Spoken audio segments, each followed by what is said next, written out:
Welcome everybody to the Fleet Podcast, your show for DAO insights and deep dives. The DAO space is hard to track on your own. There's so many projects in this space, really innovating on this side, that it may be hard for the average listener to just track what's going on. But with this show, we talk to some of the best DAO operators in this space, some of the best DAO thought leaders, and you will be able to keep track and be a savvy DAO insider that way. My name is Abhishek Ajit, and along with me is my co-host Abhishek Sanavne. Hey bro, what's up? How have you been? Hey man, doing really well. Today I am joining in from my farmhouse.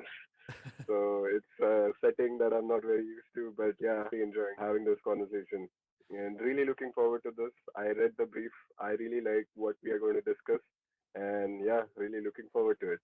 Absolutely. This particular guest of ours has been really kind to join us. I decided to have him on because of taking an inspiration from another guest of ours. His name is Seth Benton from SourceCred, and the work that he had done for this particular project was so inspiring that I just went into the rabbit hole, and I thought it would end with that particular forum post, but then it led to me exploring the project itself, and I thought, wow, there's something really good going on here.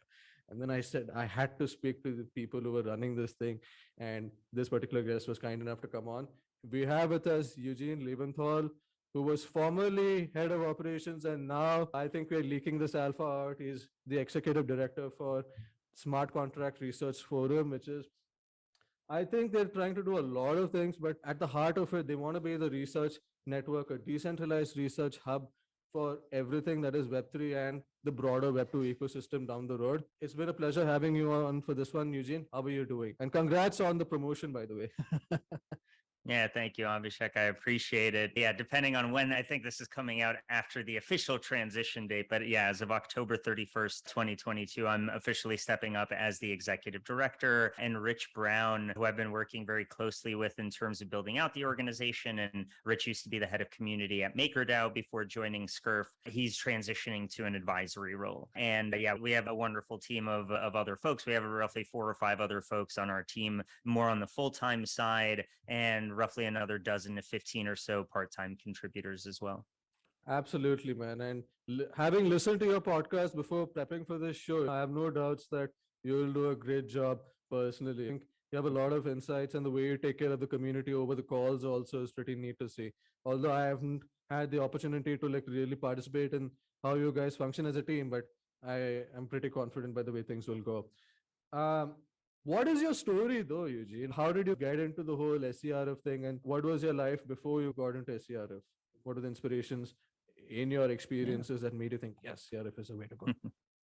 Yeah, for sure. So I guess I'll start with maybe a slightly broader question, but when was my kind of time going down the Web3 rabbit hole? Though it's so funny, it's still such a young space, but it's back then it wasn't called Web3 yet, right? No one was really referring it to Web3 in 2016. It was still, are we talking blockchains or distributed ledger tech, or what's the catch-all here? And so very quickly, my background is I got an undergrad in finance, double majoring in psychology from NYU's Stern School of Business in New York. Then I worked for 7 years around the corporate world doing professional services for finance, graduating into finance 2010, not exactly ideal timing. So I ended up working at a recruiting company, helping them build out their research department. And then I transitioned over to a consulting and staffing company where I did both sales and delivery. And all of that was with this initial notion of the finance industry being the right pathway for me. And especially just culturally, like my family immigrated to the United States when I was a child. And for us as a family, the priority was still financial stability, right? We came from the former Soviet Union, and happy to unpack all of that in a separate conversation. But the point being was just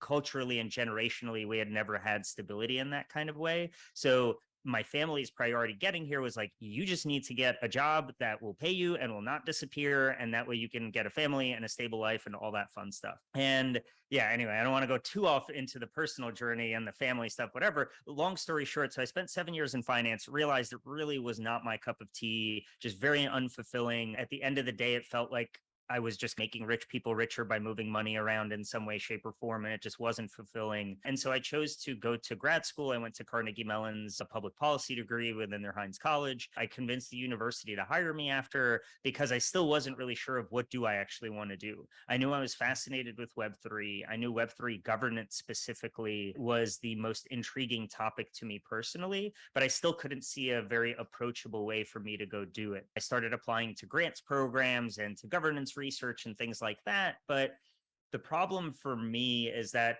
for someone to be a good employee or member or whatever you want to call it of a larger institution, you have to drink the Kool-Aid, right? If you don't truly believe in what you're doing, you're not going to do a great job like building it and selling it and go find something you're more passionate about if you're lucky enough to have these considerations in the first place.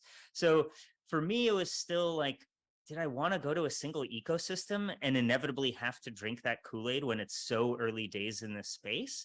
Or can I go drink the Kool-Aid at more of a systems level? And so the way it actually came up that I got connected with Rich was that at the time I was interviewing, or I had just reached out to Amy Young, who after Rich retired from MakerDAO, Amy became the head of community there. And I connected with her, I guess this would have been early last year, to see if there were any opportunities there, but they were transitioning to a DAO. So she was like, oh, you actually have to apply to the DAO. I can't hire you as a team lead anymore. We're not doing that more traditional version of a top-down hiring. It's got to be by the DAO. And I'm like, I have a steady university job. I'm not doing a monthly approved thing. Like, I don't have that kind of money. I can't just jump into it. I need to have a steady paycheck. I have chronic health issues. I need to make sure I have health insurance. Like, I need to be covered.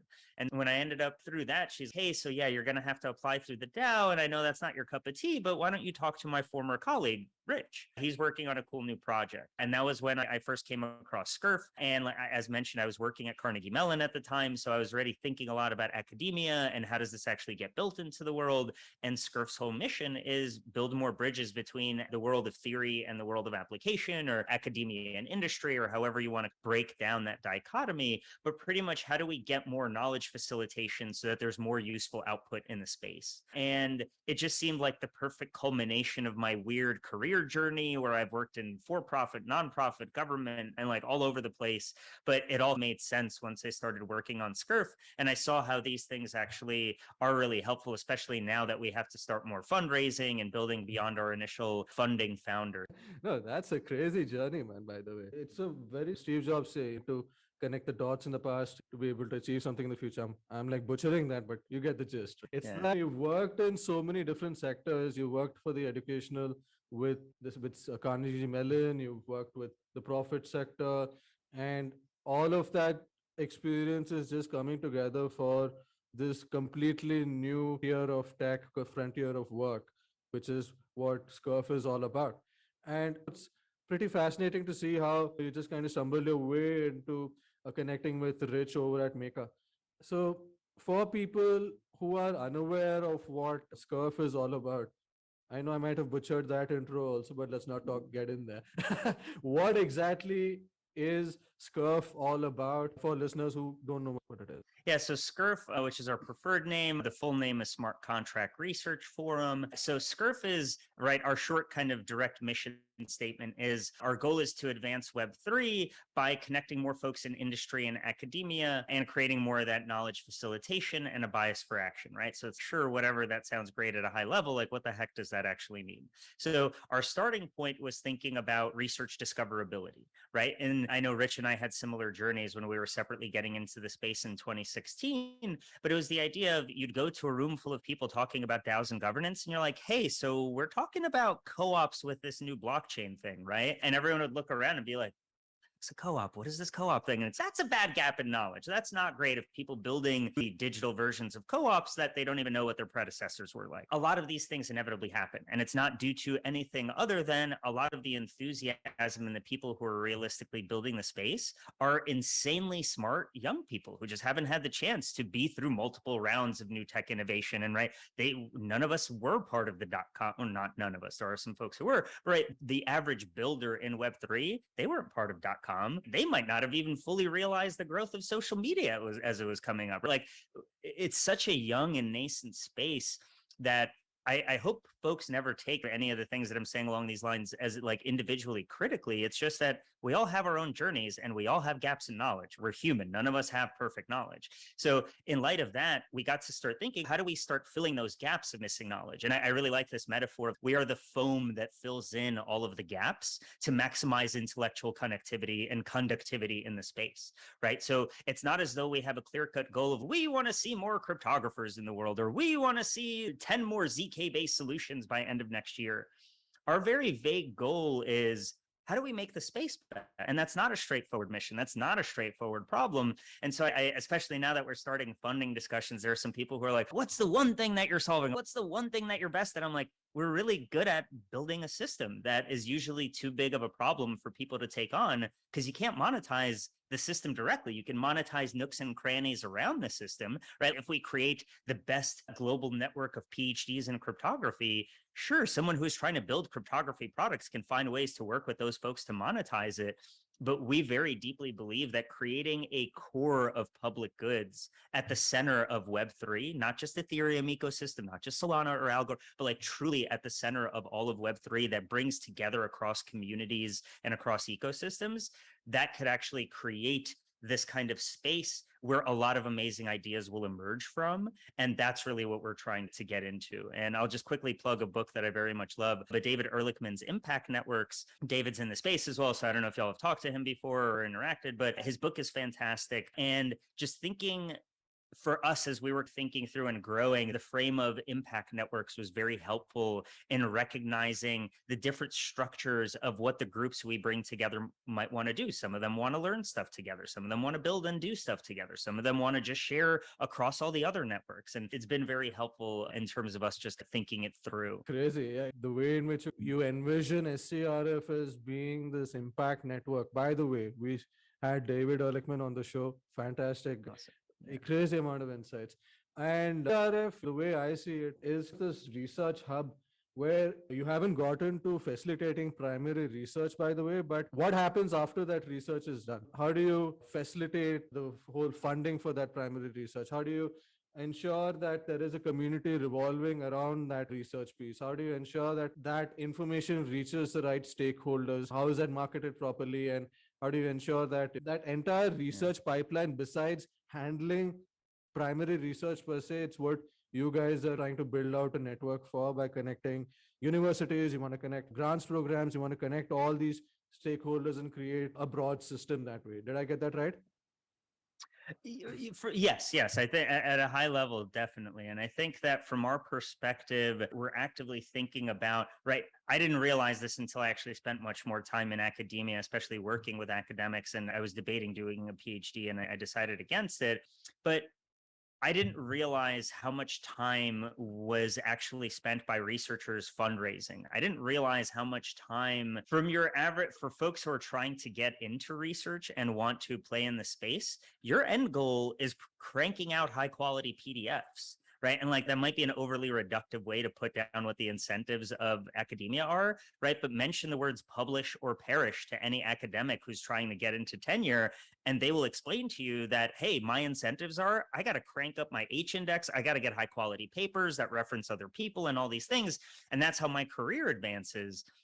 But then you pause for a moment and think, OK, but a PDF won't cure cancer or solve the energy crisis, right? Like a PDF will never, even if it has the most erudite, perfect, just most genius ideas in the history of ideas, unless people encounter and interact with that PDF, what good is the knowledge then if it's lost somewhere? And right, so the incentives right now are structured in a way around global science, global knowledge, global R&D, however you want to frame this discussion, but it's not meant to be maximized around sharing globally, maximizing the amount of people who can be part of this, who can contribute new ideas, who can contribute review, who can push new forms of publication, and who can fundamentally start coming up with and generating ideas outside of the MITs and Harvards and Stanfords and outside of the Facebooks and Googles and whatever's, right? Where is a lot of R&D happening, right? There's a lot of really cool experimentation happening in the Web3 space, but committed long-term research and development on a more open-ended fashion. Like the pithy phrase I like using personally is,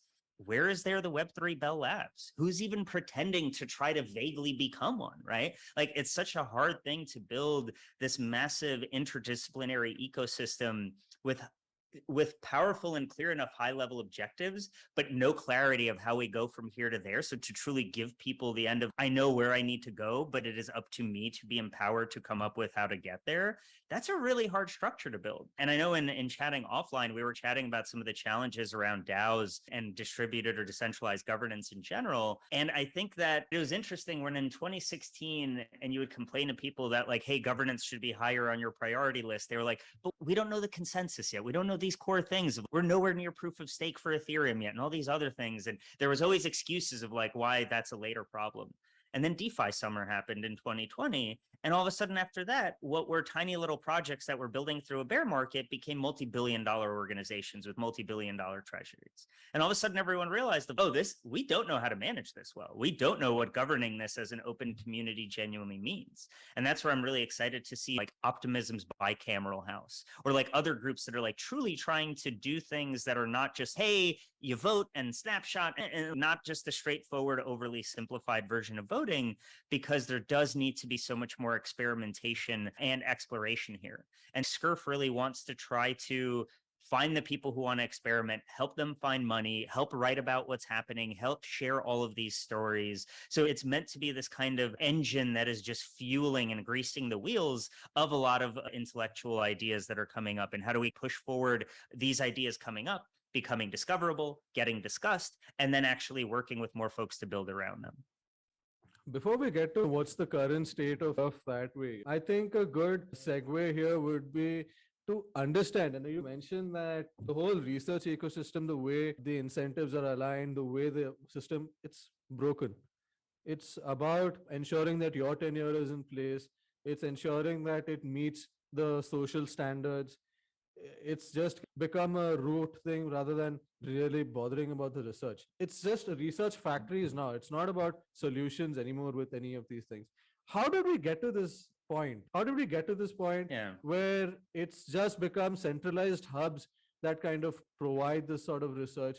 How do we get to this point where every other country has just become a research factory in name only, where you just publish papers, but it's not about the solutions? And how did you get to this point where you have all these financial interests, like, for example, the food industry? A lot of the research studies are fueled by most of the FMCG majors rather than the people who are going to benefit from that. It's just become a way in which it's become a validation point rather than a real answer to. It's become a validation point for the people who fund the research rather than answering the right questions. How did we get to this point? And because what happens is that if we don't understand what's going on with the ecosystem, we just tend to replicate all the systems in Web3. And we've seen that a lot with DeFi. We've seen that a lot with the NFT thing. And it would be great to see what's going on over there. And you've worked with the whole pipeline before you came to SCRF. So very interested to know what happened. What went wrong there? Yeah, and I guess I also want to make sure that it's not coming across overly doom and gloom. Like, I don't want to pretend to look at this horrible state. There's no good research happening anywhere in the world. Every researcher is inept. No, and I don't want to paint that kind of brush of, look, the world's on fire because we broke research as a society. So I do want to just make sure that I'm appropriately measuring the intensity of problems here. Our goal is just to ensure that we want to, whatever we participate in, we want to optimize that system as best as possible. And right now, it's inefficient. There are good things there are good things coming out of it, but it could do a lot better. And we want to understand 100%. What's the picture over there.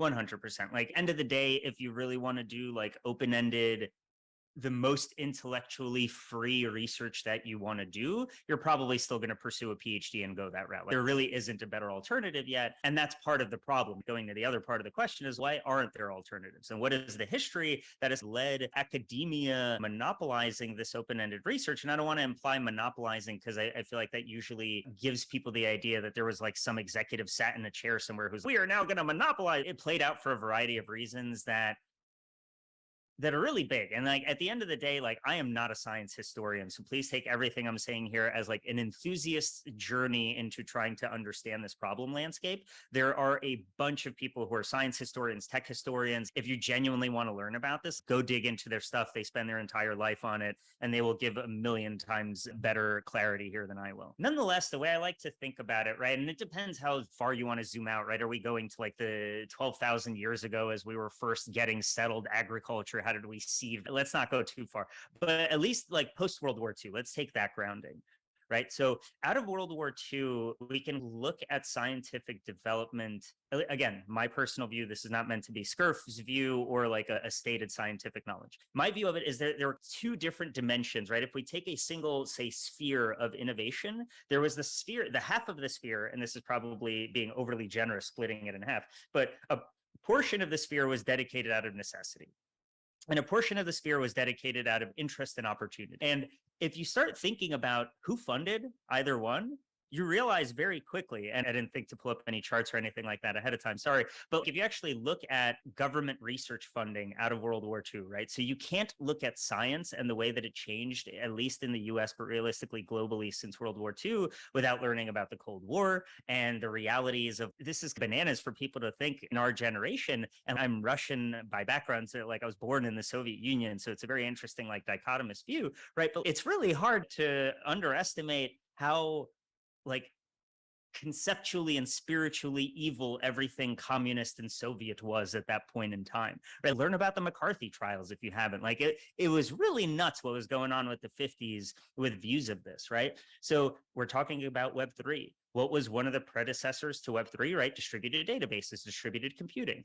Where did distributed computing come from? Hey, we realized that Soviet Russia might bomb our new tech in the 50s. What does it mean to actually be able to make our knowledge sustainable in case one area is bombed? That's where the ideas of mesh networks and eventually ARPANET and all these other things started getting seeded, right? And regardless of your thoughts on the military industrial complex, and my personal thoughts is I'm not exactly uber pro on it, but nonetheless, right? As someone who ideologically wanted to come in and burn the whole sucker down, get the military out of research, yada, yada. It's just not, show me alternatives, right? Show me where it's worked well in other ways. Not saying that we should, oh, thank you, overlords, keep funding our research, but that's where I think the exciting part about DSci starts coming in is how do we change these mechanisms, right? Because I don't know how many people know, if you get a chance to talk to a PhD student from MIT, from Harvard, from Stanford, from Carnegie Mellon, right, from one of these US very heavy research institutes, ask them how much three-letter agency funding they get. Ask them what percentage of their department's budget they think is covered by the military. And I'm sure in your head, you think it's, I don't know, 10, 15, it's probably 70 or 80%. And I'm not kidding. It's, again, right, we can go into the morality of good, bad, and history and whatever. The reality is that a lot of high scale innovation, like DARPA, it is one of the like the beacons of innovative institution building, right? Again, regardless of what you think, the military, the structure they built out and what they produced, especially until 1972, with predecessors for GPS, predecessors for the internet, predecessors for, I believe, like walkie, that one I might be wrong on, a couple of other like very core cutting edge technologies. And this is like pre-72 that they started seeding this stuff. So like there is something amazing that can be done when you figure out the right ways to get people together. And I think that on the one hand, so much mass scale innovation was captured around military funding. And again, it's easy to be critical. What did DARPA do that no one else was able to do? Hey, if you actually build that thing out, researcher, we will come buy it by the billions, right? Like they were creating markets. And again, like it or not, if someone is trying to build a new product and they will never have a person to purchase said product, how are they going to build a product, right? So like there are these other elements of like, where does this change start coming in from? And a separate thread of the history is like looking at, say, the history of peer review, right? If you think of like, oh, who peer reviewed Einstein or Bohr or Watson and Crick when it was the DNA? No one. Peer review didn't exist properly in journals until the 70s. I believe her name is Melissa Baldwin. I think it's called The History of Nature. I'm forgetting the exact title. She has a phenomenal book on peer review and the history of nature journals specifically. And you, as a society in the West, in the US, there's these military and political advances. And separately, we're realizing that, hey, there are actually, like, our universities are growing. All the GIs went back to university. There's more and more researchers coming in. And this is still a gap in my knowledge, but I'm really interested in, especially between the 70s through the mid to late 80s, specifically how research funding changed around universities universities, because I know that there were some things that happened. I just don't know well enough to tell the narrative around it yet. But that was really when the modern system of PhDs being the workhorses of R&D development, being as pretty much uncompensated labor of the backbone of tech innovation. From my understanding, that started getting cemented in the 80s with some of the funding changes that came in and coincided with the very active growth of universities as businesses, right? Because at least in my opinion, most people don't need a $200,000 to $300,000 four-year piece of paper to say that they're smart enough to do some things. There's a lot of things in the world that you don't need a degree to tell you that you're capable of doing. You just need hands-on training of how to do the thing, right? Do I think like we shouldn't have a higher ed? No, we absolutely do. And for like research questions, right, you do need that long journey. You might need 5 to 10 years to like really dig in on one question to understand it inside and out. But it's still tough to think of what are the alternatives to academia. How do we create this opportunity, right? Let's pretend we're talking to an undergrad who's brilliant at math or governance or like whatever their jam is, right? Like they're just brilliant at whatever their domain is. Where is their option of where to go and exercise their intellectual muscles as much as possible? You go to industry, you got to build product. Maybe you get 10, 20, 30% of your time on, right? You go to do PhD, you think you're getting to do your work. That's really after 5-ish years, right? At first, you got to focus on your advisor's work and help them get their agenda done and maybe work with a postdoc in the lab and yada, right? So like, where does student X, right? Brilliant, young, sharp girl or guy who's out of or whatever self-identification, like getting out of undergrad, and they're just like, where can I go be intellectually free? I have proof via tests and degrees that I'm not a dummy and I know my stuff. Where can I go? And the fact that there isn't an alternative answer yet, that's a bummer. And that's where I get really excited about some of the projects in DeSci that are decentralized science that are trying to explore what does it mean creating these global knowledge production systems in addition to what's currently existing in academia and the R&D apparatus globally, and not just being limited to what's already there. Out of that long rant, so the way I see it, I can distill that rant down into 4 things. One is the main interests come from the people with money. And at that time, it came from very few interests, like, as you mentioned, the military industrial complex. It came from major industries. And because they were able to come out with good work, it became part of the norm. The second issue I see is what you mentioned is the lack of peer review that came in very much deeply. It's still something that pervades, even though you want to have good peer review and the way the research is oriented, you need peer review, but the way the ecosystem works, it's not making that happen. Number 3 is there is a sort of a gated system when in terms of credentialing, the unnecessary degrees and stuff like that. When you do have that sort of, if you have that ability, you need to be able to come to that sort of universities to be able to participate in that sort of cutting edge research. But if you're not having that sort of degrees, then best get another job. And yeah, at the midst of it all, I just wonder, there's a funding problem, there's a credentialing problem, and there's a broad a systematic issue that comes because of the peer review that you mentioned. What does Web3 offer that's gotten you so excited that can solve these problems at the fundamental level, that's made you believe in taking SCRF to be the research hub for Web3 first? What does it provide?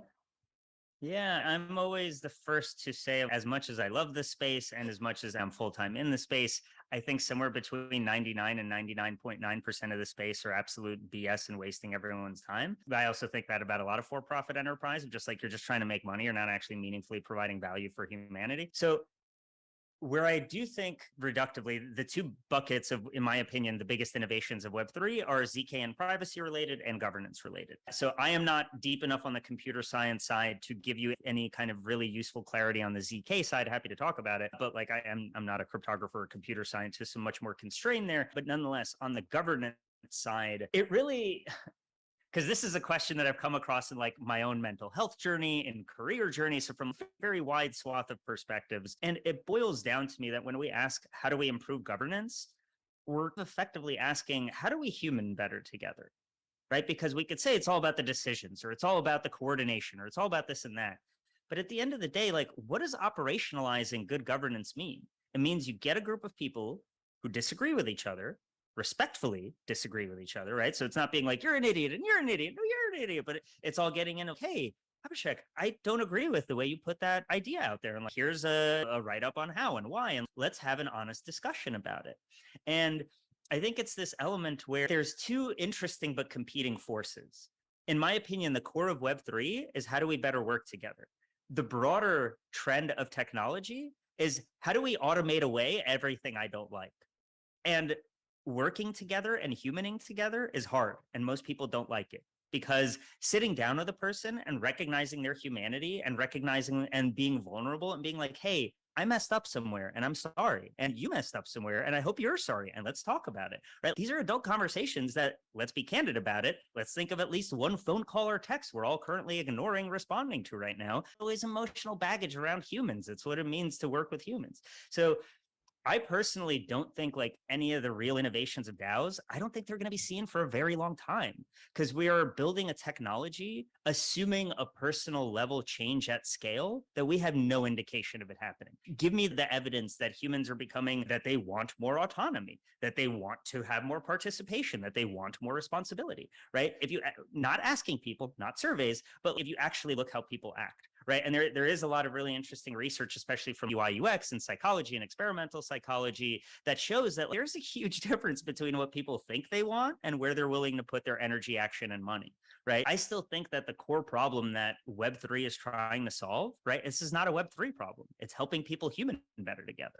Just show me where else is there as much focused experimentation on governance happening, right? AI isn't pushing that much focus on governance. Any other tech area isn't put, right? So that's where even if we collectively say as a species 20 years from now that, hey, looking back on it, blockchains were a pretty dumb idea, right? I still think things will emerge out of governance that will fundamentally change humanity forever. So for me, it's like the governance part feels much bigger than the tech itself. So the way I see it, you mentioned that it's not about the tech per se, but it's about the fact that there's so much energy that the ecosystem is putting into trying to solve for this, trying to have easier coordination than the stagnant bureaucracy that exists in research ecosystems. And it's much more easier to collaborate and solve these problems with that sort of like-minded people that you have in Web3. That's not that much existence across the globe. Of course, there are smart people in these hubs, but it's far more easier to connect them with the existing ways in which we have the ideals. We're not getting there, but we will get there at some point. But it's easier to build that sort of networks over Web3 more than ever than with other Web2 research hubs.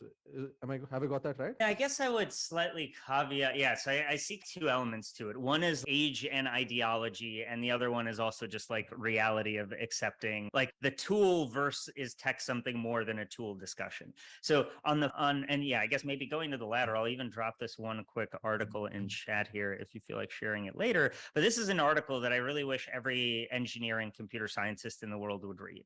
And it's called The Moral Character of Cryptographic Work. And it very interestingly explores cryptography, right? What are the implications of producing cryptography for the world and the importance of enabling individuals to have cryptographic-based protections for their identity and things like that. But it also does get into that fundamental question of, is tech just a tool, right? And if someone shoots someone else, do you blame the gun manufacturer or the person, right? Like I hate those discussions because they make it as if it's just one or the other, right? But it's the whole idea, like having been at a place like Carnegie Mellon, where there is no shortage of absolute just brainiacs walking around who are just insanely brilliant at engineering and computer science. And a very disappointing percentage of my conversations with them felt as though they felt like, hey, I'm a tool builder, right? Like you take that tool, start smashing skulls, that's not my fault, right? Just because I optimize it to fit your hand well and smash a skull, that's not my fault. You're the one who's actually going to do it. So it's like, that gap itself is a huge problem for me. And I don't think we will meaningfully improve society using any tool until on a personal level, we truly take more responsibility for all of our actions. We can't just say that, and one of my big bones to pick with folks who are coming from a libertarian, overly adamant libertarian background is like the stress on pull yourself up by your bootstraps and do everything by yourself. Did you never drive on a road? Did you never use a public utility? Do you get all of your own energy? What are you talking about? Like we inherently, the thing that separates humans from other species is our ability to be social creatures. And so like we really deeply need to enforce and nurture our ability to be social creatures better together. And right? Like the part of Web3 that disappoints me is a lot of it is led either to the moon or by VCs at the moment. And I'm sure a lot of VCs will be like, we're not in the moon ape culture, right? They want a 10x anyway, right? They're here for the money. It's not like they're here for the goodness of their heart. And I don't think that it's inevitable. I'm not pretending, oh, boo-hoo, like this VCs ruin the space. Like it's the world, right? We couldn't have had the space without them. But how do we create more of a program and like a program of learning and a culture to continue learning that brings these kinds of moral questions, not up at a fun conversation on a podcast or occasional dinner or in your college room when you're stoned at 3 a.m. or whatever, right? But like, how do we actually get this to be a constant lens on what we do, right? How do we, at the end of each day, stop ourselves and be like, where was I a good person today? Where was I a neutral person today? Where was I a bad person today? You tell me to do it and I'm the one parroting it. I'm like, I don't have time for that. Like, I'm busy. I got a lot of stuff to do, right? Like it's really hard to genuinely commit to personal level development. And I just don't think that any tools will help solve society's issues until a massive percentage of humanity makes a very deep commitment to systematize personal improvement. And I see no signs of that. You mentioned something very important here. So the builders and all, they build with a perspective that they don't care what people do with the tool that they have built. I just want to understand that the definition that you made for governance, it has a lot of element of morality in the sense that morality kind of differs between what could be moral to me could be something else to somebody else. So how do you bring that into governance and create a system which takes into consideration that human aspect but not the moral aspect, because morality is very subjective. Yes. And hearing you ask that question also reminded me of the other thing, which is just quickly on that is also just the age and ideology. Is that show me which other tech space? I was just going to say the ideology was something that came to mind. The age and ideology was the other bit I wanted to throw in with the previous question. Like with the whole Vitalik Shiba Inu, they dropped coins on him. He donated, I'm forgetting, I think it was quoted as $1 billion, but it was really like $100 million made it to fighting COVID in India. And I'm forgetting the 2 other fronts, but there were like 3 causes that I think that got hundreds of millions of dollars as a result. Does anyone have confidence that like Bezos this early in his career would have done that, or Musk or Zuckerberg or like any tech mogul from any other tech space, right? And don't get me wrong, like Vitalik is a unique character, and I'm very much looking forward to the day when I can have a longer discussion with the guy. But he does genuinely, in my opinion, seem to be like a rare character. But the really cool thing is once you start digging into this community and you start realizing, and like I have friends who've been around from help build the Ethereum Foundation's grants programs, and like having met a lot of folks who are building different protocols or projects or like leadership or the equivalent, whatever that means in a DAO, right? A lot of these folks are still heavily ideologically driven. And so I don't know how that fully will square with the next question we're leading into, which is like the morality versus the humanness and like how to focus on different elements of it, because so many people coming into the space and right, so much of refi and DeSci, it's just young, passionate people who want to make the world better. Right. And say that to the right outsider, and they'll be like, oh, it's idealistic young people, right? So people who don't know the reality of the world. And like, I very much don't like those arguments as well. But nonetheless, I do think that we do not have well-grounded, thought-out philosophies across the space yet, right? There's people coming into Web3 who are doing this because they get to throw a big middle finger to everyone and be like, I own all my money now. You can't tax me. There's those people. There's the people who are doing this to like human better together, right? And let's get in a room. Let's tell each other's problems and how we make the world a better place. And right, there's those weirdos, and I consider myself in that camp, right? Not everyone likes that. There's the people who see massive investment opportunity. There's the people who see the future of finance, the future of science, the future of climate. There's no way 1,000 people can fit across those, right? Like we're literally, Web3 is slowly encapsulating all of the flavors of humanity, though like Web3 still has massive diversity issues, which is a separate topic for like science and tech broadly. But it's getting better in representing a wider swath, but that makes it much harder to come back to the morality, right? And especially when it is around governance, or now the discussions of say soul-bound tokens or non-transferable NFTs and things following you around forever. And how do we not just create a global surveillance state led by a few decentralized projects, right? That would also not be a great outcome. And I know there's a lot of discussions of, do soulbound tokens enable like China's surveillance state globally or whatever? And a lot of conversations, especially on Twitter, also not exactly rooted, just well grounded. But nonetheless, there are a lot of really important questions there. And I'll just bring another example, though I don't have a good answer here by any stretch. I think it's very much an open question for humanity. But about 2 years ago, I guess a bit over 2 years ago, I got Lyme disease, and that just like totally destroyed my body and mind. And I got very lucky that it very quickly destroyed my body and mind. So within 2 weeks, I couldn't eat, sleep, function, think. Like it just absolutely wrecked me. But like that quickly going in and out of like that depth of brokenness, and then going on like a 9-month journey of slowly healing myself, and I'm someone who I'm very open about my own depression and anxiety and mental health journey. And it just sent me on a whole other existential, like, what is the point of life journey that I just wanted to bring up, because in frameworks of meaning, and I don't think this is like an official thing, but I've just heard it discussed a bunch of times, but there's like the Hitler problem, which is pretty much what framework of morality and goodness and meaning can you create that Hitler cannot use to justify why he killed all the people that he killed? Right? Because if it's like, oh, do well for your fellow man or woman or whatever, right? That's what Hitler thought he was doing. Lead a fulfilling life. He could have been very fulfilled, right? Like there's all these things that like you take these like a high level, throw out their statements of what the meaning of life is, and you actually take the intense relativity of life and existence into account, and it becomes clear that there are no good moral structures that work cleanly everywhere under all circumstance. Like life is too emergent and complex for that. So I don't know what that means for governance. I think it's very important to recognize that trying to create like the perfect governance taxonomy, that's probably a futile effort, right? To think of, can we if then every single permutation of what can happen in a governance ecosystem? Maybe if there's 2 of you and you're making like 2 decisions, right? But if we're actually going to a community N of over 5 to 10, you're going to have like exponential growth of opportunities very quickly, or like interaction types and everything. I don't know. I think it similar to the morality just being like a lens, as I was saying earlier, that's my own take on it. Like I don't have steadfast like moral compasses of, oh, it's 3 degrees above or 2 degrees below. I don't know how to structure that. You just got to feel everything in the relative moment as you keep actively introspecting. And the more you introspect, the keener your assessment can be. Do you think, I mean, in the way I see it, forget about the whole governance side of things. I think it's the way people are. If you have that sort of people getting involved with governance in the first place, you tend to see that sort of outcomes. And the beauty of Web3 is that you have a lot of people who come in with that background. We do have with the exchanges, but let's not get there. But in general, you do have a lot of these people who are altruistic and who do want to build that world.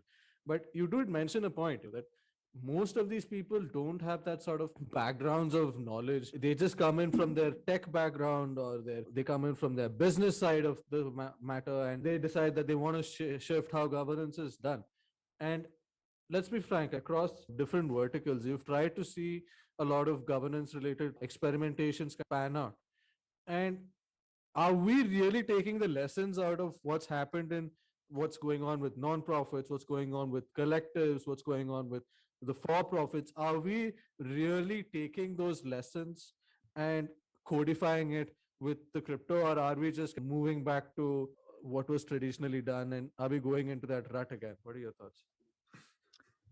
Yeah, because it's a tough one, right? And again, I am naturally in these kinds of things, I lean more cynical and pessimistic. I'd like to think that broadly towards life, I am an optimist, but especially towards humans following up, even on their stated intentions, I'm more cynical, just because I have enough data in my own mind to show that like most people don't follow up on what they said they were going to do. It's a very tough one, right? Because even coming back to, I do love the ideology, like the ideological enthusiasm of the space, especially if you're hanging out in DeSci or ReFi or any of those specific nooks and crannies of Web3, genuinely just, it warms my heart to hear some of the ideas getting tossed around. On the other hand, right, and I don't even want to specifically focus on like, yes, for some people, they're just early enough in their career, they just need to learn more details about specific things and their ideas will improve and whatever. I also don't want to make it appear that like you do need folks who don't know all of the things that have possibly gone wrong, because knowing all of that could preclude you from wanting to try in the first place.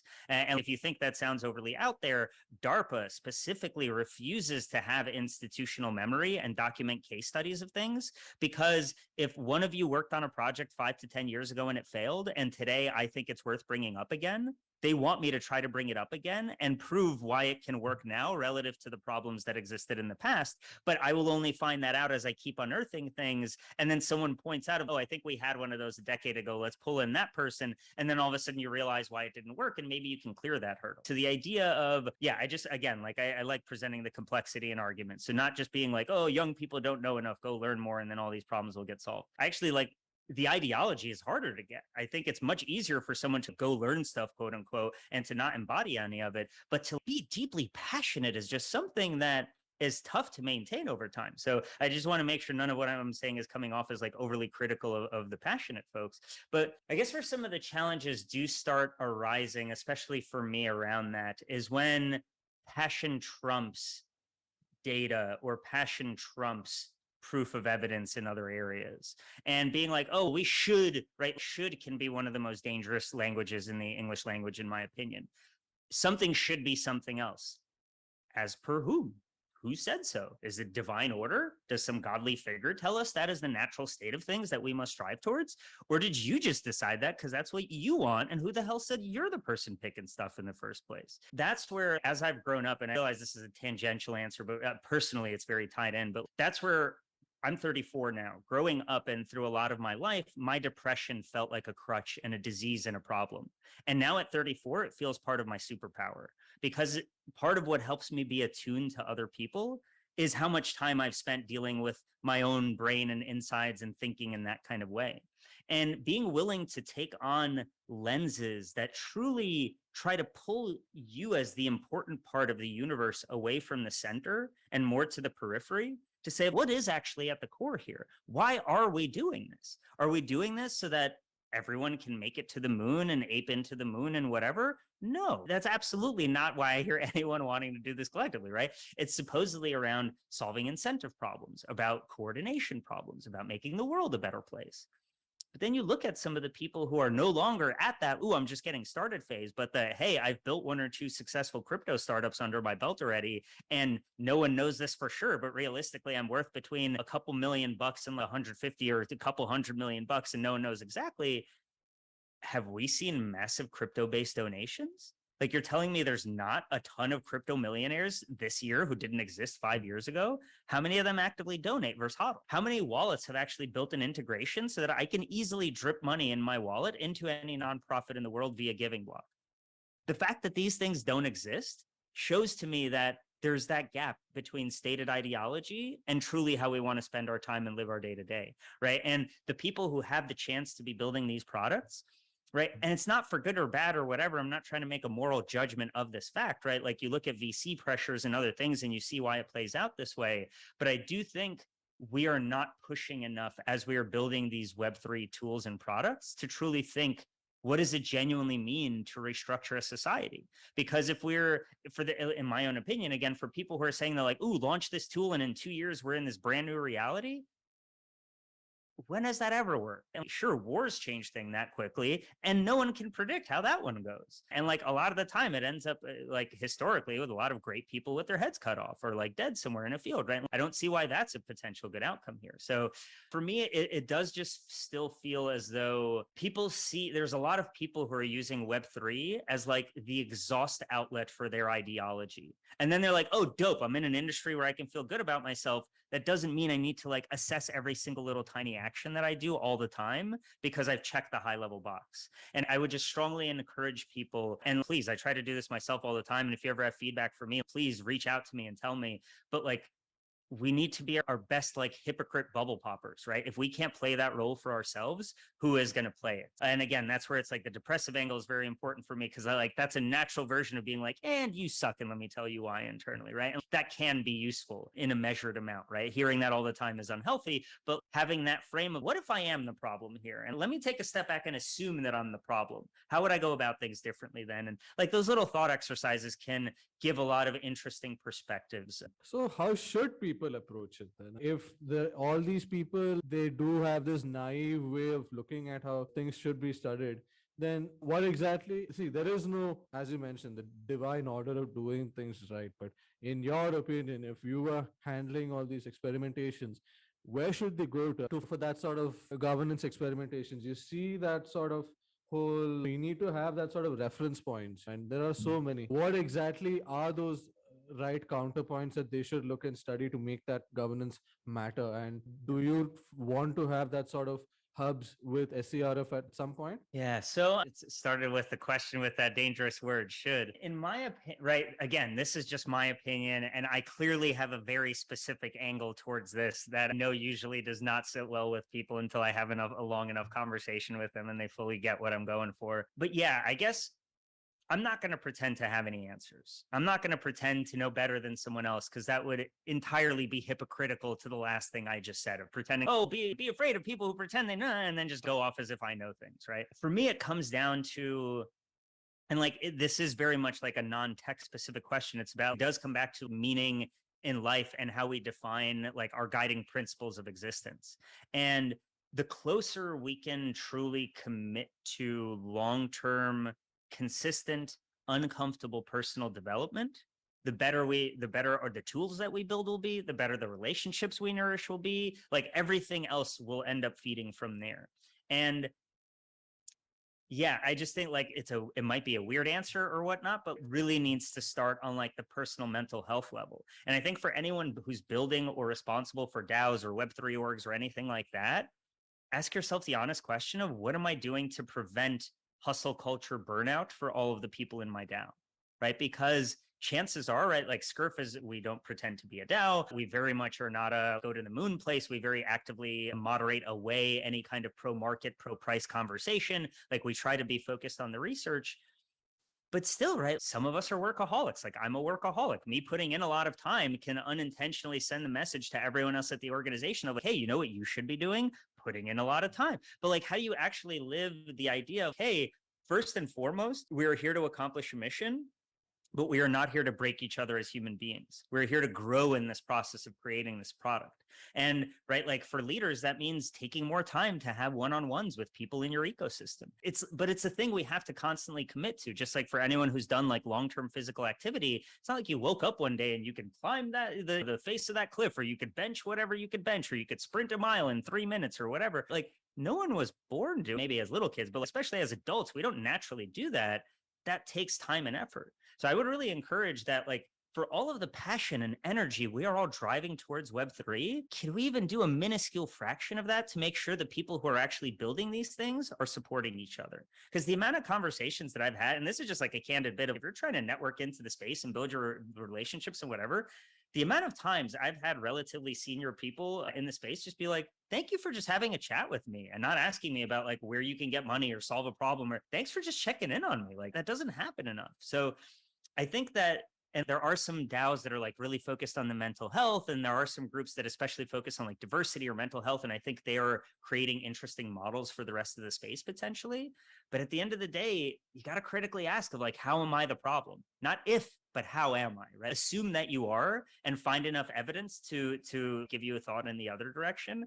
And that's not a pleasant line of thinking, but that's genuinely what I believe of. If more people embodied that unpleasant journey, we would all collectively be in a much healthier place. So a lot of emphasis has been given to that sort of personal reflection and understanding your community as a whole. And then you take that experimentation with respect to governance, because if you don't understand yourself well and you don't understand your community, then how exactly will you govern anything? And in that aspect, if no amount of governance research is going to be a substitute for your knowledge of yourself and the unique community that's in your hands. And when you do understand it well enough, then it becomes easier to bring in that sort of implementation that makes sense. We've had a long convo about this whole governance aspects and how we've just gone into the whole ideological standpoint. You have the right mindset when it comes to bringing that sort of ideological shift and that energy into how the whole research thing is done, especially for the governance part. What do you plan to facilitate through SCRF for that sort of governance within Web3? What can we expect down the road? Do you have any sort of initiatives that Yeah. if someone wants to participate from the governance side of things, are there any pathways to contribution right now? Yeah, so at a high level, there's a lot of ways to just get involved in SCRF. Obviously, we have our open Discord and our forum is open to anyone, and we have the Research Pulse newsletter. So obviously, you can come interact with any of those.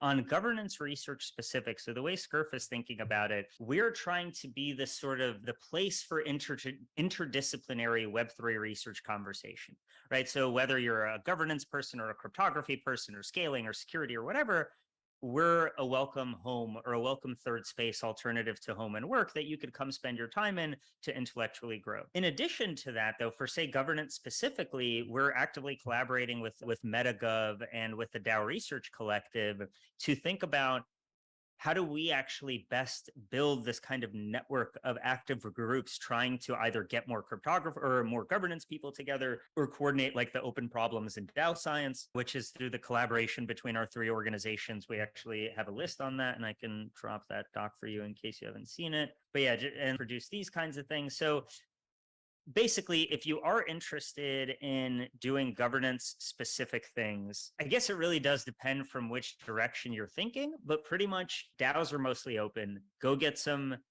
hands-on experience and just realize the complexities and challenges that exist in terms of DAOs. If you want to get into more of focused discussions on DAOs and just be part of it, feel free to check out our community. We're going to be supporting, I don't remember the exact timing of this release, but a week from when we're recording this, we have Ben from OtterSpace coming into our community and presenting about soulbound tokens and what they're doing. And we're going to keep having active discussions in our virtual community, including the forum itself. But yeah, as we do have a Telegram group, an open Telegram group for the DAO Research Hub, and apologies for alphabet soup here, or all the different terms or names, whatever. MetaGov, DAO Research Collective, and SCRF are trying to collaborate on the DAO Research Hub, which is this collective effort of, hey, we actually have a lot of overlap of what kind of infrastructure and support we're trying to build for governance research as a public good. Why don't we just collaborate? And from SCRF's perspective, we want to find those collaborations for every main research area. And that's part of what we're exploring right now. So yeah, if you, depending on what your skill set is and what you specifically want to get involved in, whether you're a researcher or just someone getting into the space, check out all of our resources. And that should give you a sense of which can be a good starting point. SCRF, you'll see our Discord and community and forum. If you go to MetaGov, you'll see they host these weekly seminars. They've been building some products like API gateways. And if you've heard of DAO Star One, which is for DAO standards, that was very much driven by Josh, who's the executive director of MetaGov. So like they have some awesome work. And then DAO Research Collective, I'll drop a link to their org as well. They have a great platform that they've been building with some great resources for folks who might just be getting into Web3 and trying to learn more about governance or advocacy or things like that. If maybe you're like, hey, I don't feel like doing the research side, I just want to read what's out there, definitely hit up DAO Research Collective. They're an amazing starting point. And between the three of our orgs and communities, we could definitely help you funnel wherever will be the right future home for you. Absolutely, man. I think all the collectives that you mentioned, that's like a proper ecosystem of really people who are like working at the frontier of governance. David Ehrlichman is also part of the whole DAO Star One and the DAO Research Collective, and real good work done there. Sometimes you see some pieces by Samantha Marine also was on our show, being inspired by the whole DAO Research Collective. And really nice to see that, and you're kind of facilitating a lot of the efforts there, especially with what SCRF is doing. But closing this conversation, I must say we've had around 20 guests so far, and you've been one of the most excitable, the most humane personality that we've had on the guest so far, on the show so far. You have a lot to say, and we've just gone on a crazy conversation, by the way, which we really enjoyed so far.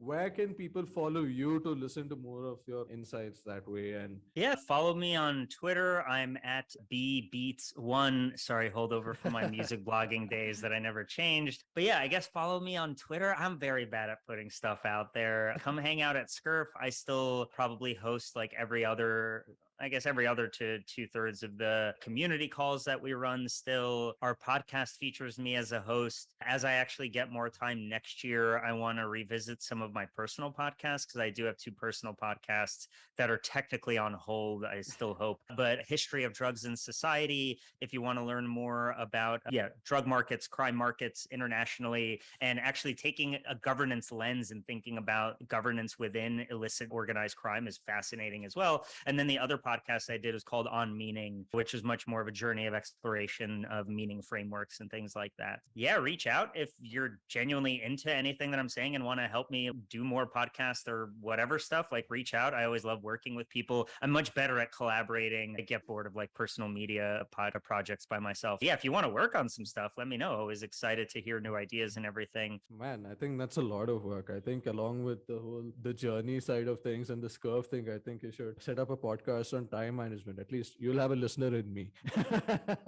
And with that regard, it's been a phenomenal convo. Listeners, stay tuned for this.